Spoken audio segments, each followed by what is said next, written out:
Bismillahirrahmanirrahim. Assalamualaikum semua kawan-kawan dengan saya Mirul. Okay, hari ni saya nak cerita tentang Kedah Tua, kerajaan Kedah Tua. Okay, pengenalan. Kerajaan Kedah Tua merupakan salah satu kerajaan awal dikenal yang terletak di semenanjung tanah Melayu. Ia juga lebih dikenali dengan nama Kataha, Kadaram, Sai, Kalah, Kalahba dan Kalagram.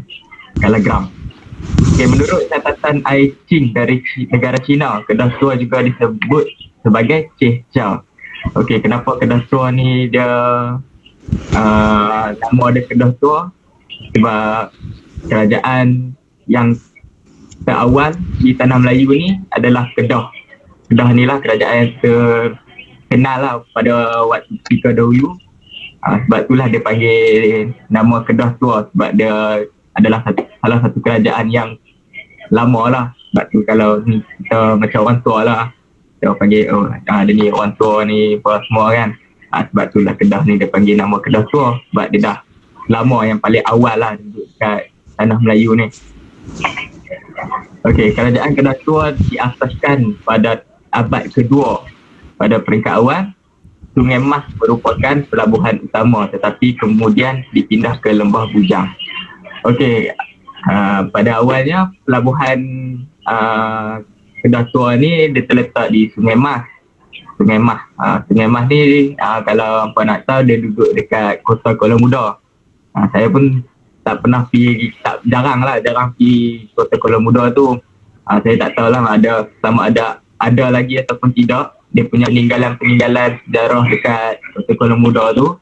Tapi yang saya tahu yang ada dekat Kota Kuala Muda tu, yang sejarah yang tinggal dekat Kota Kuala Muda tu yang masa 2004 tsunami itu. Sebab saya pernah pergi buat kajian kat situ. Kalau hampa ada peluang, kalau COVID ni dah okey, ada peluang untuk mai ke nak tengok ke apa, boleh lah mai. Tapi yang ni saya tak tahulah ada lagi ke tak yang untuk kerajaan Kedah Tua, pelabuhan ni kan dekat Kota Kuala Muda. Tapi yang pasal peristiwa tsunami tu ada lagi dekat situ. Ada museum dia pun buat dekat situ. Tak sangat lah, boleh lah, kecil je. Boleh lah orang nak takat nak ni kan, nak cari-cari maklumat. Tapi lepas pelabuhan tu dia pindah ke Lembah Bujang, dia kat situ ada dia punya peninggalan sejarah untuk kerajaan Kedah Tua ni. Apa boleh mai, kalau saya punya kebun, saya cerita sikit lah ni. Saya punya kebun ni, kalau nak pergi ke kebun saya tu, dia akan lalu jalan Lembah Bujang tu. Dan kat situ, kalau kita lalu jalan tu straight panjang tu kan, tepi ni kelapa sawit, dan tepi tu kan ada satu tempat tu nama dia Sungai Batu. Sungai Batu tu pada mulanya dia kelapa sawit kosong aja. Tapi mungkin ahli-ahli arkeologi ni dia pergi buat ni lah macam penyelidikan kan. Mereka masuk hutan kat tepi tu kan, mereka scan guna alat-alat mereka tu, mereka dapat tahu kata ada barang-barang yang antik lah, barang-barang yang ditinggalkan oleh zaman-zaman dahulu tu. Dan tempat tu dia dijadikan sebagai tapak arkeologi. Mereka bukemah apa semua kan. Lepas tu mereka menggali, jumpa satu barang ke apa, mereka tinggal kat situ. Saya tak tahu lagi lah, boleh, saya rasa orang boleh melawat sebab saya ada kerja, saya nampak lah orang melawat dekat situ lah, mungkin nak cari maklumat dan sebagainya lah. Tapi ni saya tak tahu mereka masih menggali lagi ke ataupun tidak, sebab saya lalu pun tengok macam tu juga dia punya keadaan kan, macam tak berubah je kan. Lepas tu satu lagi dekat, kalau Lembah Bujang ni dia ada dekat Candi. Candi. Kalau orang pemain kat situ dia ada museum arkeologi. Museum arkeologi tu dia dapatlah kita tengok macam mana dulu-dulu kat kawasan Candi itulah kawasan yang apa tu nama dia, yang membuktikan bahawa orang Kedah dulu ni dia beragama Hindu, Buddha lah. Bolehlah apa tengok dekat museum arkeologi tu. Tapi museum arkeologi tu sekarang dia PKP ni kan dia mungkin tak beroperasi lah, tapi kalau candi ni dia sebenarnya lah ni lah, dia dah jadi tempat berrekreasi. Dia macam ada air terjun, lepas tu dia boleh kalau macam family ke nak berekreasi, dia boleh lah pergi ke candi tu untuk macam berkelah, makan-makan apa semua kan, boleh mandi. Dan kalau macam mereka ada nak tambah aktiviti lagi, mereka boleh masuk ke ni lah, Muzium Arkeologi ni. Saya pun tak pasti Muzium Arkeologi ni dia punya kawasan tu besar atau kecil lah. Semasa saya nampak ada bangunan je lah tepi tu. Saya pun dulu kerap juga macam ni mandi lah. Tapi Muzium Arkeologi tu jarang sekali lah masuk. Saya tak pernah masuk ni. Tapi kalau korang ada kesempatan boleh lah mas, sebab saya dekat je tak apa. Bila nak pergi boleh tengok apa yang mana yang duduk jauh-jauh tu, boleh lah ada sekali-sekala tu ramai kan, asal nak tengok tu boleh lah masuk. Tapi saya rasa ada lagi peninggalan dia di tempat lain. Dia macam pergi dekat tu kan, mungkin kena bayar sikit lah, dia punya adalah harga-harga dia kan. Bila kita dah ni, kita masuk dalam muzium tu, kita ronda-ronda tengok lah potret-potret, gambar-gambar apa semua yang dia punya ada yang dalam muzium tu lah, yang terdapat dalam muzium tu. Lepas tu kita boleh pula jalan, saya rasa boleh kot asal jalan kaki kita pergi, dia punya adalah track yang dia buat tu kan. Jalan, lepas tu tengok tempat-tempat tapak-tapak apa tu nama dia, yang kerajaan Kedah Tua ni dulu lah. Ada lagi tinggal-tinggal sikit-sikit tu kan, dia jadikan untuk orang yang muda ni, orang yang generasi baru ni untuk tengok Kedah Tua dulu dan dapatkan maklumat macam ada mungkin bina khusus untuk budak-budak menengahan, sekolah menengah, orang yang universiti ke apa kan, yang dapat projek untuk buat peristiwa-peristiwa dulu ke, kerajaan-kerajaan dulu yang awal ke apa ke, bolehlah dapat maklumat dekat candi ni. Okay. Apa tu masyarakat Kedah Tua dulu dia pun menghasilkan barang-barang perdagangan. Dekat Kedah Tua ni, kerajaan ni dulu, pelabuhan ni dia pun berlaku jugalah proses perdagangan. Bukan saja di Melaka, tapi dekat pelabuhan ni pun dia akan jadi proses apa tu nama dia? Proses perdagangan. Dia jual beli. Barang-barang yang dia jual seperti rotan, damar, kayu cendana dan gading gajah. Okey, damar ni kalau hampa nak tahu, dia sejenis getah. Getah dia tu dia keras. Kalau kita sekali pandang tu kita nampak macam batu lah. Damar ni kalau zaman-zaman sekarang ni saya rasa orang banyak buat barang aksesori lah, macam cincin, rantai, ada batu damar kat tengah tu. Kalau sekarang ni lah, kalau dulu pun saya rasa mungkin sama juga, mereka buat barang-barang perhiasan kot, biasa rumah. Semua banyakkan guna damar ni lah. Damar ni dia macam batu juga, mungkin mereka ukir, mereka polish apa sikit apa semua dan jadikan hiasan. Okey, apa tu nama dah? Kedah Tua dipengaruhi oleh agama Buddha dan seterusnya diikuti agama Hindu. Macam saya cakap tadi lah, peninggalan candi tu yang menyatakan, membuktikan bahawa orang-orang Kedah dulu ni beragama Hindu dan Buddha. Okey, Gunung Jerai telah menjadi petunjuk atau panduan kepada pedagang luar untuk singgah di pelabuhan Lembah Bujang ataupun di Sungai Mas. Pelabuhan Kedah Tua telah menjadi tempat penukaran barang, tempat persinggahan dan tempat membaiki kapal pelayar dan pedagang dari Arab, India, Sri Lanka, Parsi, Eropah sebelum mereka meneruskan perjalanan mereka ke timur. Okey, yang macam pelabuhan dekat Melaka, mereka tak buat membaiki kapal ni, mereka cuma kat situ, mereka banyakkan proses jual beli lah, perdagangan kan. Tapi yang uniknya pelabuhan Kedah Tua ni, mereka membuat satu tempat untuk membaiki kapal, macam bengkel lah orang kata kan, bengkel untuk kapal-kapal yang mana belayar dari jauh, yang lalu ke Kedah, pelabuhan Kedah Tua ni, mereka boleh singgah dan mereka boleh membaiki kapal lah, mana yang ada rosak, layar tercabut ke, layar terkoyak ke, mereka boleh repair lah kat itu. Sementara mereka nak repair tu, mereka boleh lah membuat proses perdagangan kat itu jual barang-barang macam kita boleh tengok ni lah, ada hitab, gading, damar, rotan, tanduk, biji timah, emas, beras dan sebagainya lah. Dan beras tu memang banyak lah masa tu sebab kita tahu Kedah ni memang terkaya dengan beras kan, padi. Salah satu negeri yang banyak padi lah. Lepas tu barang-barang ni juga dilakukan perdagangan sebab kerajaan Kedah ni adalah sebuah kerajaan samudra, tetapi dia menjadi pengeluar padi terkenal. Yang saya kata tadi kerana dikurniakan tanah pamah yang rata dan luas. Okey, macam barang-barang tanaman-tanaman apa semua tu, yang para petani ni tanah padi ke atau buah-buah dan sebagainya, sayur-sayuran apa semua tu kan, dia jadi barang untuk dijual belilah. Ada negara lain untuk membeli, ada yang kita membeli daripada negara mereka, sebab Kedah dia dikurniakan tanah yang rata dan luas lah, yang boleh dijadikan tempat sumber untuk bercucuk tanam. Okey. Kerajaan Kedah Tua mencapai zaman kegemilangan semasa pemerintahan Sultan Al-Mutawakkil 847 hingga 861.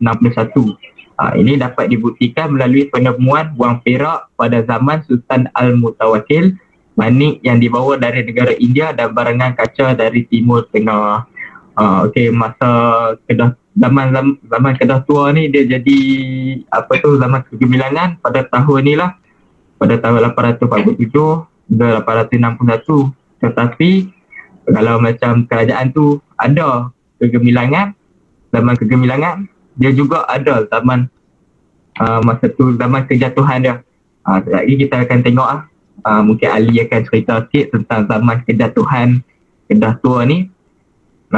Kedah Tua ni saya tambah sikit lah ilmu pengetahuan pada hampa. Masa kerajaan Kedah Tua ni membangun pada waktu ketika tu, banyak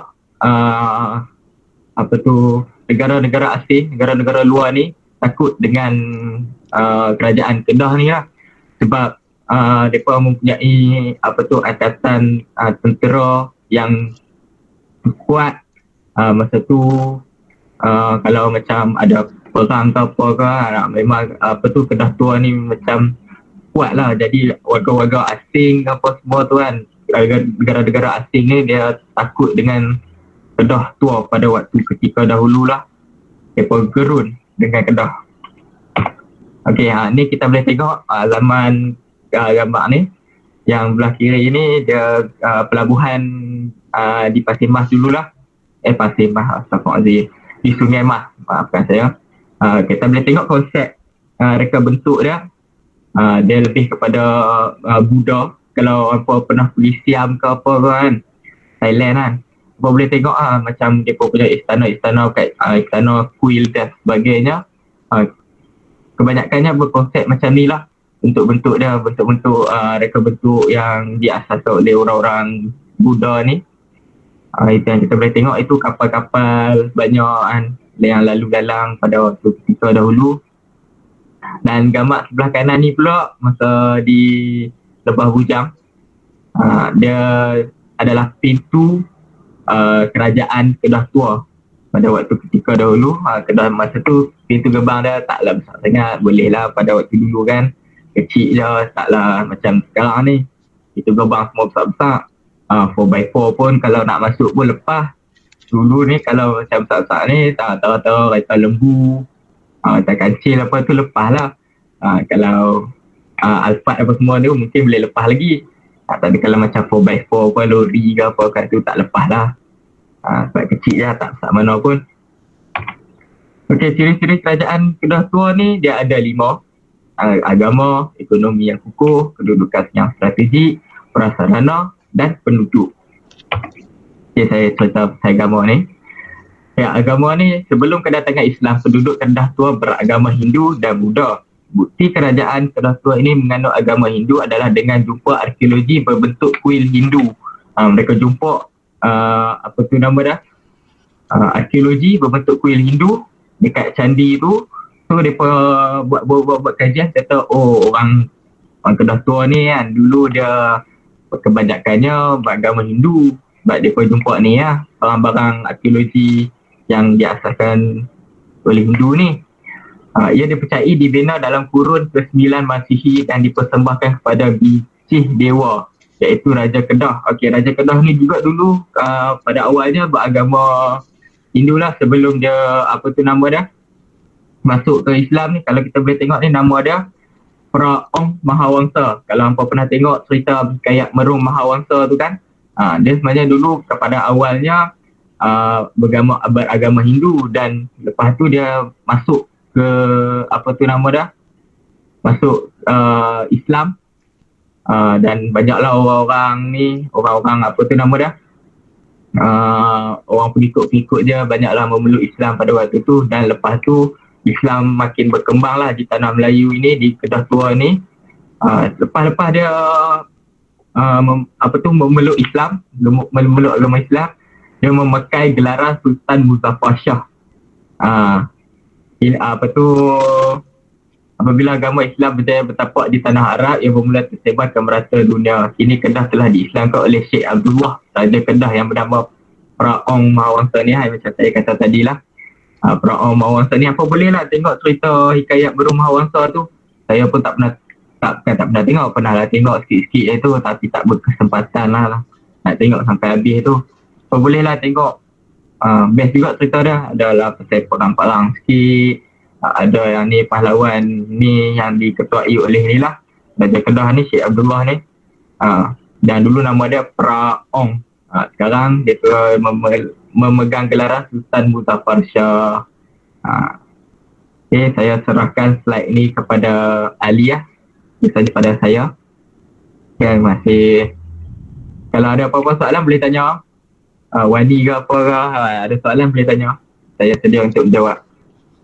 Okay, Ali, silakan. Okay. Assalamualaikum dan selamat pagi kepada Samirul dan rakan-rakan sekalian. Hari ini saya akan cakap tentang ekonomi yang kukuh di Kedah Tua. Kedah terkenal sebagai pusat perdagangan. Hasil utamanya ialah biji timah dan padi. Ia merupakan pelabuhan antarabangsa bagi kapal-kapal dari dagang India, Asia Barat dan China. Peranannya ini berlangsung sehingga abad ke-18. Selain itu ia juga merupakan pelabuhan singgahan bagi pedagang-pedagang Arab, China dan India.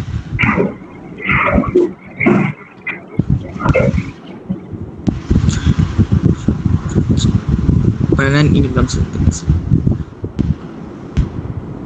Kedah mempunyai sistem mata wang dan sukat yang sendiri. Sistem ini telah memudahkan lagi kegiatan perdagangan yang dijalankan. Sistem sukat yang mula digunakan termasuk kapal, kal, cupak, gantang, bahara, punca dan naleh. Wang yang digunakan oleh Kedah dipanggil trah, wang timah dan wang lembu, iaitu wang emas. Wang timahnya berbentuk ayam jantan dan diperkenalkan oleh Sultan Muhammad Jiwa, manakala wang emas berbentuk lembu yang melambangkan pengaruh Hindu. Next. Kedudukan yang strategik. Kerajaan Kedah Tua terletak di Lembah Bujang. Kawasan ini merupakan tempat yang strategik di mana ia merupakan pintu keluar dan masuk ke Selat Melaka yang merupakan laluan perdagangan yang penting pada masa itu. Kedudukannya ini membolehkan Kedah Tua menjadi sebuah pusat perdagangan dan pelabuhan persinggahan bagi kapal yang melalui Selat Melaka yang penting. Kerajaan ini berpusat di Kampung Sungai Emas dari abad ke-5 hingga abad ke-10 Masihi. Dan pada abad ke-10 hingga 14 berpusat di Pangkalan Bujang. Mengikut tarikh Salasilan Negeri Kedah yang dikarang oleh Muhammad Arsyad.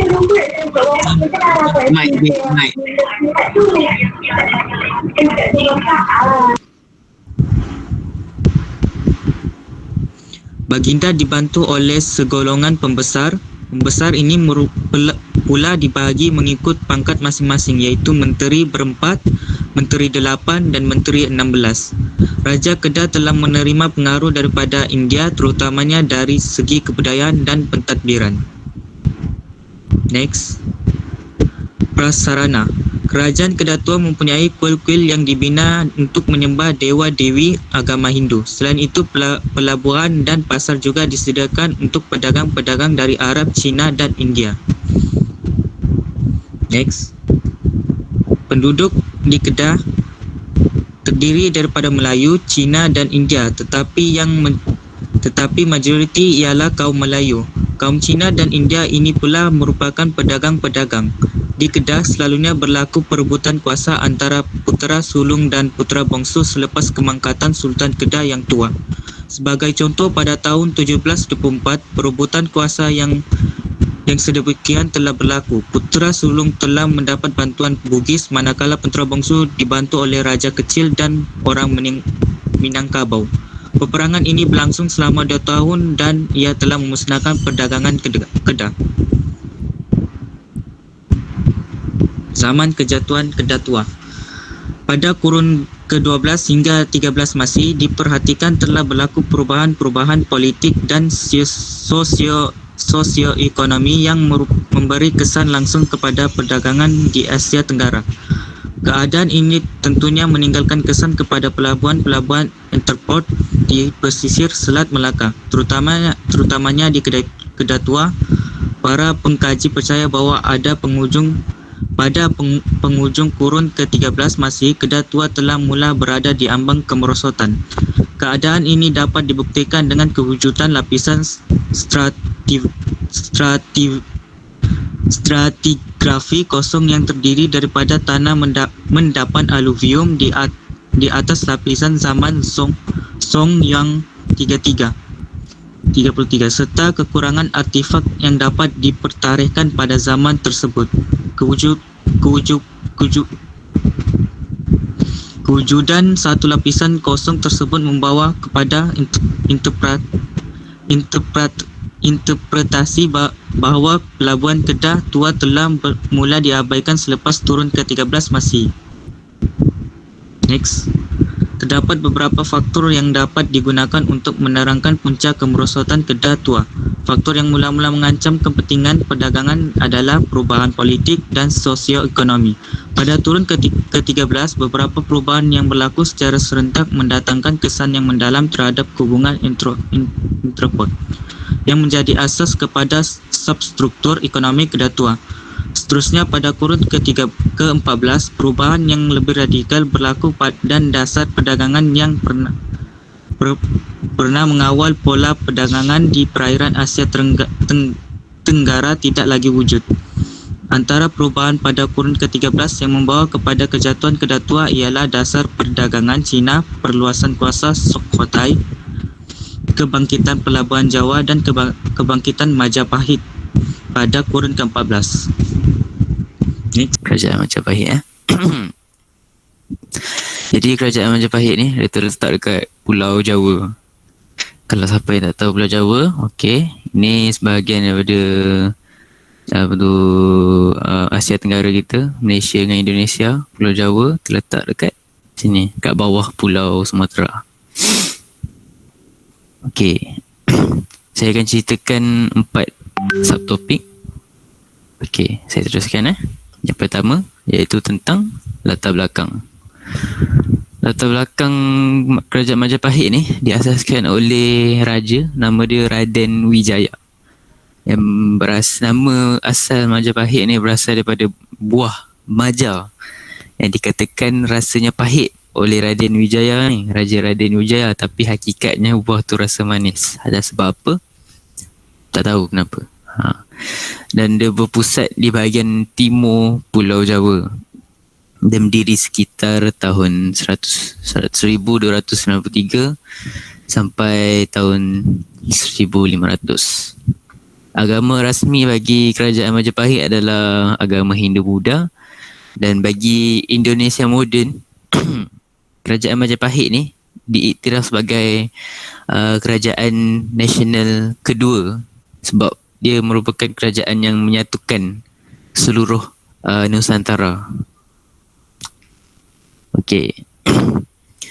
Sejarah tentang macam mana bila tubuhnya kerajaan Majapahit ni bermula apabila Pulau Jawa tu diduduki oleh kerajaan Singasari.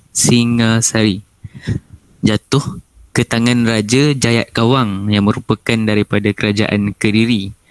Jadi Raden Wijaya ni dia lari ke satu tempat yang dipanggil sebagai Madura. Kemudian lama kelamaan Raden Wijaya diterima semula atas bantuan Arya Wiraraja, iaitu penasihat kepada Raja Jayatkawang. Jadi satu hari tu tentera Mongol yang diketuai oleh Kublai Khan menyerang kerajaan Singasari. Dan Raden Wijaya ni dia tak suka sangat dengan Raja Jayatkawang. Dia berpura-pura untuk membantu melawan tentera Mongol. Dan akhir disebabkan itu Raja Jayatkawang ni terbunuh dalam serangan tersebut. Kemudian bila dah tahu raja tersebut dah dibunuh, barulah tentera yang mengikut Raden Wijaya ni mula berkuat kuat dan kukuh dan berjaya mengusir tentera Mongol daripada Pulau Jawa. Kemudian Raden Wijaya pun naik tahta menggantikan Raja Jayatkawang. Jadi ni peta tanah jajahan kerajaan Majapahit. Sebab tu zaman kemuncak dia, zaman kegemilangan. Macam kita boleh tengok daripada Langkah Sukar belah Kedah Perlis sampailah ke Pulau Jawa, sampailah sebahagian dengan Pulau Borneo sekali. Sulawesi pun ada. Okey. Kerajaan Majapahit ni dia merupakan kerajaan yang kukuh dan kuat, sampaikan musuh kerajaan lain perlu fikir beratus-ratus kali sebelum nak serang dengan ataupun nak belot, sesiapa nak belot dari dalam. Dan kerajaan Majapahit disanjung tinggi oleh kerajaan kejiranan. Contoh macam kerajaan Siam, kerajaan belah Filipina, tak ingat nama apa. Seterusnya hubungan diplomatik kerajaan Majapahit ni bukan biasa-biasa. Kiranya diorang ada hubungan yang jarak jauh. Contoh macam saya letak sini adalah hubungan diplomatik dengan Tanah Besar Cina, kerajaan Siam dan juga India. Tujuan sebenarnya adalah untuk hubungan perdagangan lah selebihnya. Jadi kegemilangan kerajaan Majapahit ni adalah bila pemerintahan Raja Hayam Wuruk pada tahun 1350 hingga 1389 Masihi. Manakala kejatuhan kerajaan Majapahit adalah bila kematian Gajah Mada dan Raja Hayam Wuruk, iaitu Gajah Mada ni merupakan pahlawan ketika pemerintahan Raja Hayam Wuruk. Dan kerajaan Majapahit akhirnya dijatuhkan oleh kerajaan Islam Demak pada tahun 1518, menandakan pengakhiran bagi kerajaan Majapahit. Maklumat tambahan, kerajaan Majapahit ni dia merupakan kerajaan agraria dan kerajaan maritim, di mana kerajaan agraria ni dia kerajaan yang berasaskan tanaman, dia orang menanam padi, asas sumber pun semua. Okey. Allah, maaf ya. Seterusnya saya akan ceritakan tentang ekonomi. Ekonomi. Kerajaan Majapahit ni merupakan kerajaan maritim dan agraria. Kerajaan agraria ni dia asas dia lebih kepada tanaman dengan hasil hutan. Contoh macam disebabkan struktur geografi sungai di Kepulauan Jawa, dia orang boleh menanam padi dengan baik, hasil hutan yang banyak, membuat penternakan ikan pun ada, daging, menanam buah-buahan, contoh macam buah jagung semua, kelapa di bahagian tebing laut dan lain-lain. Manakala kerajaan maritim disebabkan oleh pelabuhan yang strategik. Dia punya geografi untuk sesuai untuk pelabuhan sebabkan di kepulauan kan, dan tempat-tempat lain di Tanah Melayu, di Pulau Sumatera, bahagian Sabah Sarawak, Borneo, Kepulauan Borneo, minta maaf. Seterusnya tentera laut yang diguruni oleh ramai para pedagang. Jadi para pedagang lebih berdisiplin apabila sampai ke kawasan jajahan kerajaan Majapahit. Seterusnya rakyat kerajaan Majapahit ni mempunyai kepakaran dalam pembinaan kapal. Dan macam nak membaiki kapal ke, atau nak bina kapal yang baru dan lain-lain. Disebabkan dengan sebabkan geografi yang kerajaan maritim ni, pelabuhan ni semua, hadirnya orang laut, orang yang tinggal di rumah-rumah ni dibina atas laut. Seterusnya mengukuhkan tentera laut bagi kerajaan Majapahit dan seluruh Nusantara.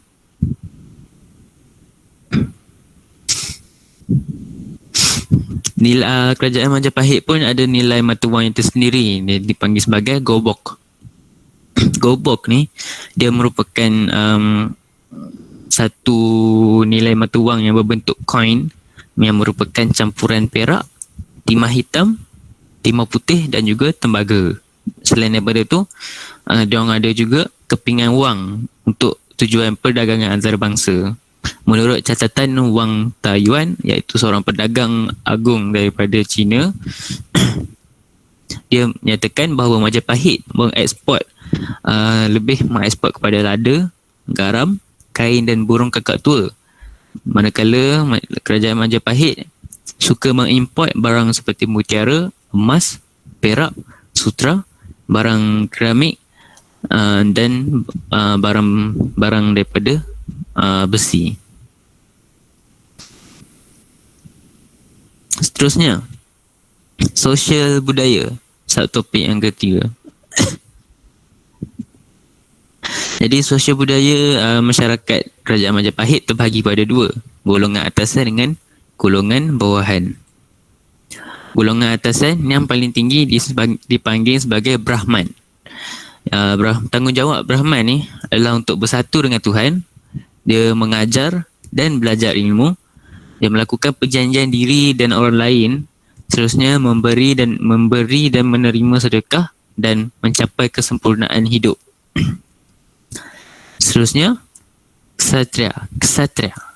Ksatria ni merupakan pewaris tahta raja. Macam Raja Raden Wijaya lah.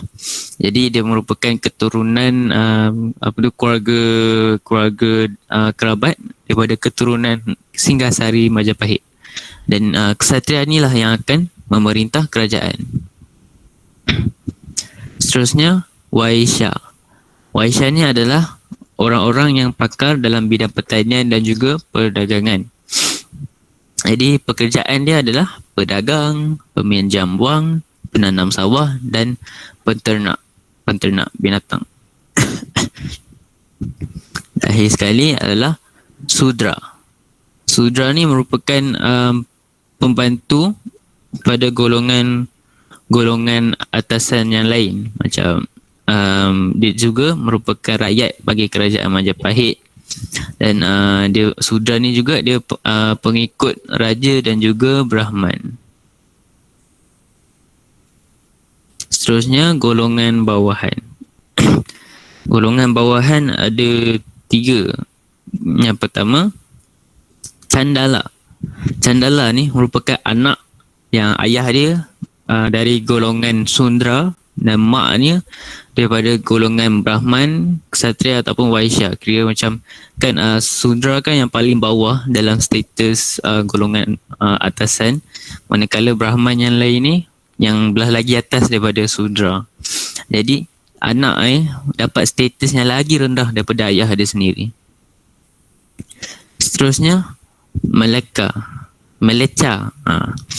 Meleca ni merupakan bangsa yang luar datang ke kerajaan Majapahit yang bukan beragama Hindu. Contohnya macam pedagang asing daripada China, India dan juga Siam. Akhir sekali, Tuca. Golongan Tuca ni merupakan golongan yang merugikan masyarakat. Diorang ni macam penjenayah lah bagi masa tu.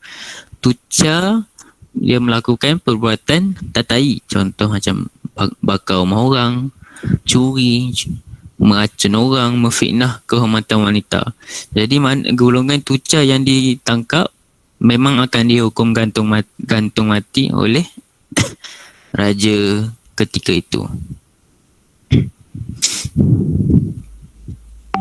Jadi inilah status bagi sosial budaya bagi masyarakat Majapahit. Dan akhir sekali, peninggalan. Jadi dekat Kepulauan Jawa ni, dia ada banyak peninggalan yang ditinggalkan oleh Kerajaan Majapahit dan kebanyakannya adalah candi. Candi ni merupakan tempat pusat keagamaan lah untuk menyembah dewa semua, Buddha. Jadi candi yang pertama ialah Candi Sukuh yang terletak di Gunung Lawu, Pulau Jawa. Seterusnya Candi Cetok, Gunung Lawu juga di Pulau Jawa. Seperti yang kita tengok, kedudukan candi ni dibina di kedudukan di gunung bahagian tinggi untuk menunjukkan sanjung ni diorang terhadap Buddha. Seterusnya adalah Candi Pari di Sidoarjo, di Jawa Timur. Seterusnya Candi Jabung di Probolinggo, Jawa Timur. Dan akhir sekali Gapura Ringi Lawang, Mojokerto, Jawa Timur. Ada lagi ke? Yang ni unik sikit. Ini dimakan sebagai Candi Tikus, juga di Mojokerto, Jawa Timur. Seperti tengok, candi ni lain daripada yang lain. Dia kecil je. Cuma kawasan sekeliling dia dikatakan dipenuhi dengan air dan dijadikan sebagai tempat mandi untuk golongan raja ketika itu. Jadi itu saja pembentangan daripada saya. Sekian, terima kasih. Assalamualaikum kepada Sir Amirul dan semua classmate saya. Saya Syagil Fairi dan Adli Mikail ingin membentangkan tentang etnik Jawa. Mula-mula, saya akan menceritakan tentang sejarah etnik Jawa. Menurut Ensiklopedia Sejarah dan Kebudayaan Melayu, Jawa adalah salah sebuah pulau dalam Kepulauan Indonesia. Keluasan pulau ini ialah 131,350 km persegi termasuk Pulau Madura dan pulau-pulau kecil lain. Jawa mempunyai penduduk yang paling padat di Asia Tenggara iaitu sekitar 120 juta, terdiri daripada 5 kawasan iaitu Jawa Barat, Jawa Tengah, Jawa Timur, Daerah Khusus Ibu Kota Jakarta dan Daerah Istimewa Yogyakarta.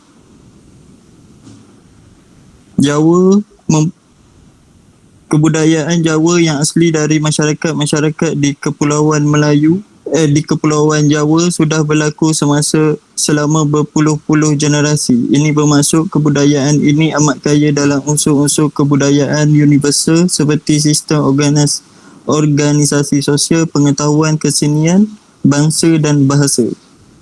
Jawa merupakan salah satu suku terbesar di Indonesia dengan jumlah sekitar 40.22% dari populasi manusia di Nusantara.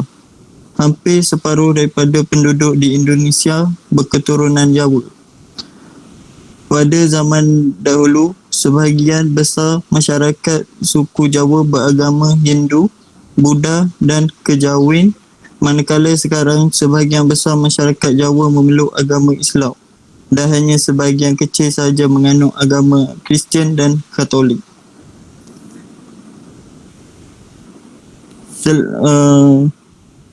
Sekarang saya akan bercakap mengenai lokasi pertempatan. Menurut Wikipedia, kebanyakan imigran Jawa yang datang ke Tanah Melayu berasal dari beberapa buah daerah di Pulau Jawa seperti Jawa Barat, Jawa Tengah dan Jawa Timur. Selain itu, terdapat juga masyarakat Jawa yang datang dari Pulau Madura yang terletak di bahagian utara Jawa Timur. Sejarah mengatakan bahawa imigran Jawa berhijrah ke beberapa pulau lain sebelum datang ke Tanah Melayu.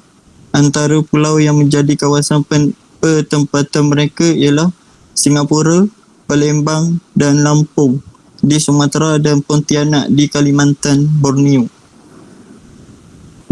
Umumnya di Malaysia terdiri daripada 1 hingga 2 juta bilangan masyarakat Jawa yang boleh didapati di beberapa buah negeri sahaja. Negeri Johor dan Selangor adalah 2 buah pertempatan yang sangat popular bagi masyarakat Jawa. Namun begitu, terdapat juga beberapa buah negeri yang mempunyai komposisi masyarakat Jawa seperti negeri Perak, Melaka dan negeri Sembilan. Pertempatan masyarakat Jawa di Malaysia banyak tertumpu di kawasan pantai barat. Walaupun masyarakat Jawa mempunyai banyak persamaan dengan masyarakat Melayu, namun masih terdapat perbezaan yang menunjukkan betapa uniknya masyarakat Jawa yang dipayungi Kepulauan Melayu ini sama dari segi bahasa maupun corak kehidupan. Walaupun begitu, masyarakat Jawa telah mengalami proses asimilasi sehingga telah beransur-ansur diserap ke dalam masyarakat Melayu. Proses asimilasi ini boleh dilihat apabila banyak perkahwinan ataupun pencampuran generasi baru masyarakat Jawa dengan masyarakat Melayu. Pada dasarnya, terdapat beberapa perkara yang menyebabkan masyarakat Jawa mengalami proses asimilasi. Antaranya adalah dari segi wajah yang seiras, bahasa yang hampir sama, agama yang sama, persamaan corak hidup, pakaian dan perkahwinan. Ini menyebabkan masyarakat Jawa telah diterima sepenuhnya sebagai bangsa Melayu di bawah satu rumput. Next week, makanan. Ni contoh beberapa makanan yang sinonim dengan kaum Jawa. Yang pertama ialah nasi ambeng. Nasi ambeng ialah nasi putih yang dihidangkan di atas dulang bersama lauk pauk yang mengelilingi nasi putih tersebut. Next week. Yang kedua ialah pecel.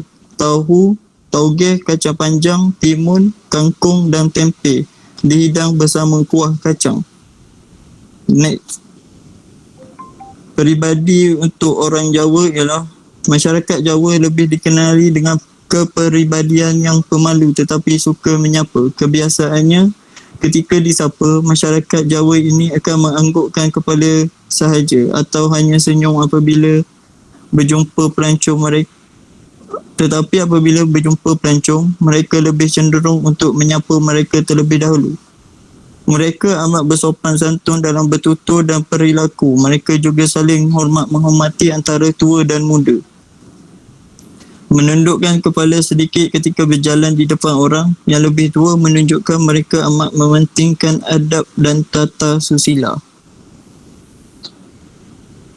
Hiburan untuk kaum Jawa ialah wayang kulit merupakan sebuah hiburan bagi masyarakat Jawa yang sangat unik sehingga kan terkenal di seluruh dunia termasuklah di Malaysia. Wayang kulit juga menjadi platform untuk berkongsi cerita rakyat yang penuh tauladan. Sebagai pelengkap, pertunjukan wayang kulit ianya dimainkan oleh dalang dan diiringi dengan muzik gamelan.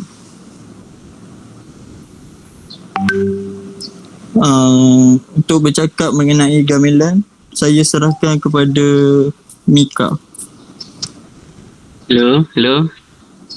Assalamualaikum. Dengar tak? Dengar. Hello. Okay, baik. Okay.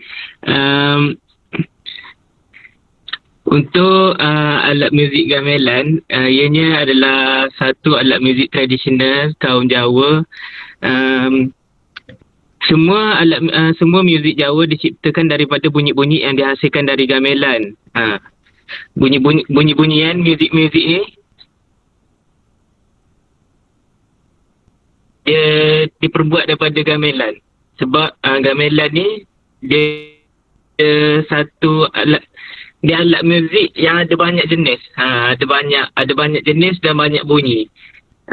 Gamelan merupakan gabungan daripada beberapa alat muzik seperti gong, kenong, bonang, gambang, slentem dan lain-lain. Dia ada banyak jenis. Dan untuk memainkan gamelan pun memerlukan lebih daripada 5 orang.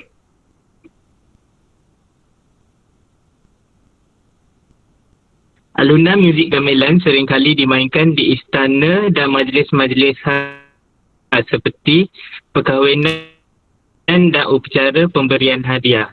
Alat muzik gamelan ni kiranya macam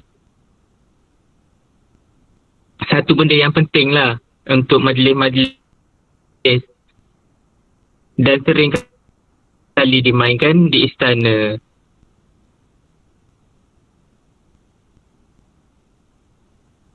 Majlis perkahwinan, pemberian hadiah ataupun sekadar muzik iringan untuk majlis tersebut. Macam tu. Next week. Okay. Ni contoh-contoh alat muzik dia. Yang pertama ni yang atas tu, dia bulat-bulat tu, itu kita panggil bonang. Bonang. Yang kedua gambang. Gambang ni dia papan-papan kayu daripada yang paling panjang sampai paling pendek. Semua bunyi berbeza. Gong dan slentem. Untuk pemain gamelan ni, dia orang guna apa?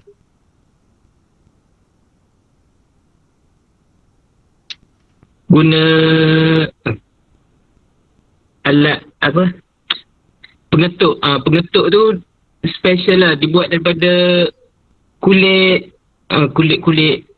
binatang, kulit lembu. Sebab barang-barang ni memang mahal dan bukan semua orang boleh main gamelan ni sebenarnya.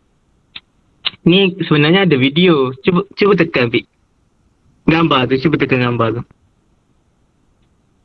Tak ada apa. Kalau tak ada apa, next lah.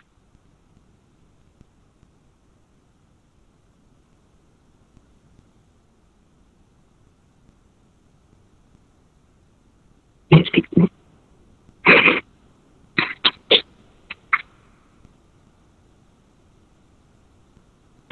Next. Okay. Tak ada tak apa. Tak apa, kita next. Tadi sebenarnya ada video dekat situ, saya dah selitkan video tapi tak apalah. Okay. Untuk busana ataupun pakaian mereka, ini adalah contoh pakaian tradisional diorang lah. Belakang.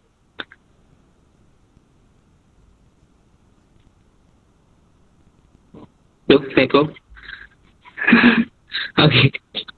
Ni busana perkahwinan tradisional ni, pakaian tradisional diorang lah. Diorang pakai pakaian ni untuk macam kita pakai baju Melayu untuk macam-macam acara kan. Diorang ni lah pakaian tradisional diorang, dan ni pakaian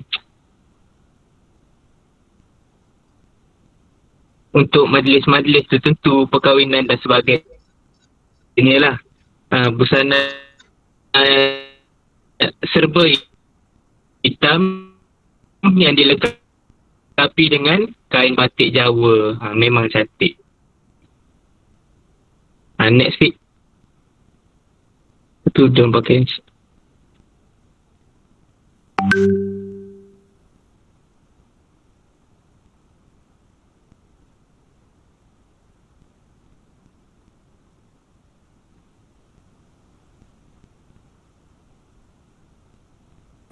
Next lagi kau.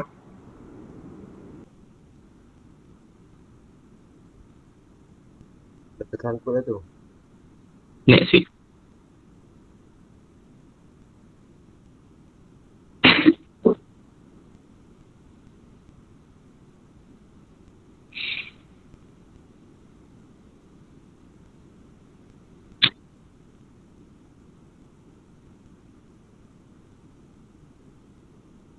Hello.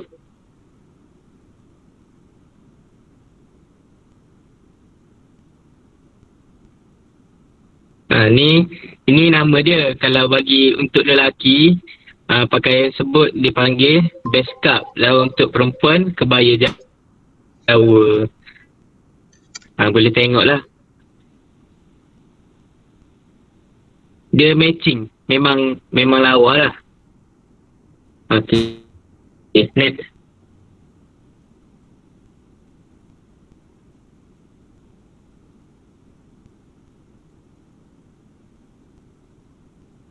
Next.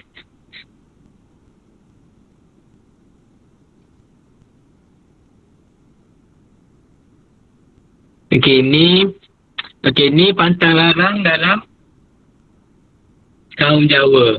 Pantang larang yang pertama ialah tidak boleh mencium tangan kanak-kanak. Kerana bila dia dah dewasa akan suka meminta-minta.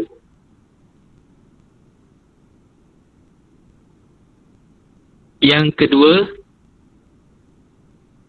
wanita mengandung tidak digalakkan untuk duduk di atas tunggul kayu sebab nanti bayi akan susah dilahirkan.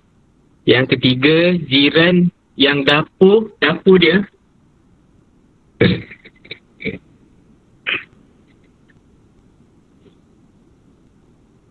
next week yang pantang larang tadi week kahwin dalam family tu. Sebabnya katanya jodoh tak panjang. Saya pun tak tahulah kenapa. Tapi dah kata macam tu kan. Pantang larang kepercayaan dia orang ni, kita percaya je lah. Dan yang seterusnya, jangan langsungkan perkahwinan di hari ada kematian dalam keluarga. Maksudnya kalau dalam satu lelaki dengan perempuan ni, dalam keluarga perempuan ni ada orang meninggal, tak boleh kahwin hari tu. Sebabnya takut bala menimpa.